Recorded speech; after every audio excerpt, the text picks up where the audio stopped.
Hi guys, good morning. Day 2 ಇದು. ಇವತ್ತು ಪೆಹಲ್ಗಾಮಿಗೆ ಹೋಗ್ತಾ ಇದ್ದೀನಿ. ಇಷ್ಟು ಚಳಿ ಇದೆ ಅಂದರೆ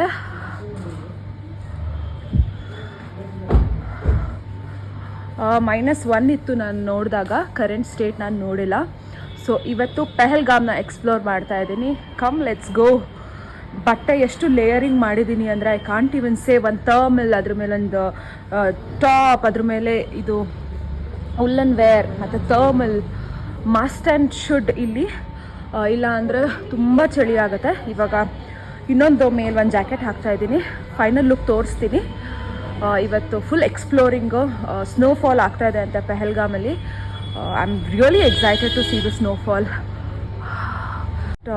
ನಮ್ಮ ರೂಮಲ್ಲೆಲ್ಲ ಇದು ಕೊಟ್ಟಿದ್ರು, ಹೀಟರ್ ಕೊಟ್ಟಿದ್ರು. ಸೊ ಅಷ್ಟೊಂದು ಚಳಿ ರಾತ್ರಿ ಗೊತ್ತಾಗಲಿಲ್ಲ. ಬಟ್ ನಾವು ಸ್ವಲ್ಪ ಹೊತ್ತು ಹೊರಗಡೆ ಇದ್ವಿ. ಇಟ್ ವಾಸ್ ಲೈಕ್ -2 ಆ ಥರ ಇತ್ತು. But it's good. ಚಳಿ ಆಗ್ತಾಯಿತ್ತು. ಫೈರ್ ಕ್ಯಾಂಪ್ ಇತ್ತಲ್ವ, ಅಷ್ಟು ಗೊತ್ತಾಗಲಿಲ್ಲ. ಬಟ್ ದೆನ್ ಇವಾಗ ಸಿಕ್ಕಾಪಟ್ಟೆ ಚಳಿ ಆಗ್ತಾಯಿದೆ. ಟ್ರೂಲಿ ಹೆವೆನ್ ಫೀಲ್ ಬರ್ತಾಯಿದೆ. ಆ್ಯಂಡ್ ಪ್ರಾಬಬ್ಲಿ ಇವತ್ತು ಇಲ್ಲೇ ಸ್ಟೇ ಆಗ್ತಾಯಿದ್ದೀನಿ ನಾನು. ನಾಳೆ ಎಲ್ಲಿಗೆ ಹೋಗ್ತೀನಿ ಅದ್ರ ಮೇಲೆ ಡಿಸೈಡ್ ಮಾಡಬೇಕು. ಮತ್ತು ಸ್ನೋಫಾಲ್ ಆಗ್ತಾಯಿದ್ರೆ ಸಮ್ಟೈಮ್ಸ್ ಸ್ವಲ್ಪ ಕಷ್ಟ ಆಗುತ್ತೆ ಟ್ರಾವೆಲ್ ಮಾಡೋದು. ಅದೆಲ್ಲ ಪ್ಲ್ಯಾನ್ ಮಾಡಿಕೊಂಡು I let you guys know. Come let's ಗೋ.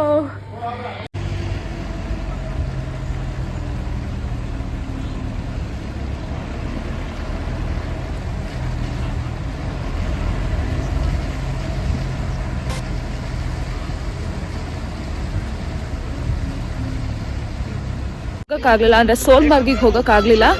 ಸಿಕ್ಕಾಪಟ್ಟೆ ಸ್ನೋಫಾಲ್ ಇದೆ. ನಾವು ಹೋದರೆ ಕಂಪ್ಲೀಟ್ಲಿ ಜಾಮ್ ಆಗ್ತೀವಿ. ಸೊ ನಾವು ಆಲ್ಮೋಸ್ಟ್ ಸೋಲ್ಮಾರ್ಗಿಂದ ಒಂದು 10 ಕಿಲೋಮೀಟರ್ಸ್ ಹಿಂದೆ ಇದ್ದೀವಿ ಅಷ್ಟೇ. ಇಲ್ಲೂ ಕೂಡ ಸ್ನೋಫಾಲ್ ಆಗ್ತಾ ಇದೆ.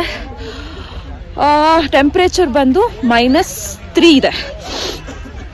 ಹೆವೆನ್ ಆನ್ ಅರ್ತ್ ಅಂತ ಏನಕ್ಕೆ ಕರೀತಾರೆ ಅಂತ ಲಿಟ್ರಲಿ ಇಲ್ಲಿಗೆ ಬಂದಮೇಲೆ ಗೊತ್ತಾಯಿತು ನನಗೆ. Can't breathe guys, can't breathe. It's too much. ಕಾಣಿಸ್ತಿದ್ಯಾ ಸ್ನೋಫಾಲ್ ಆಗ್ತಾ ಇರೋದು? ಈಗ ಸ್ವಲ್ಪ ಫೋಟೋಸ್ ತಗೊಂಡು ವಿಡಿಯೋಸ್ ತಗೊಂಡು ತುಂಬ ಟೈಮ್ ಸ್ಪೆಂಡ್ ಮಾಡಿ then we are going to go.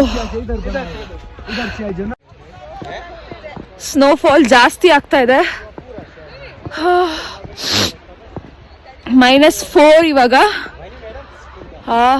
What a feel. ಇಲ್ಲಿಂದ ನನಗಂತೂ ಹೋಗಕ್ಕೆ ಮನಸ್ಸಿಲ್ಲ. ಯಾವ ಥಿಂಗ್ಸ್ ಮೇಲೆ ನೋಡಿ ಸ್ನೋ ಕೂತ್ಕೊಂಡಿದೆ.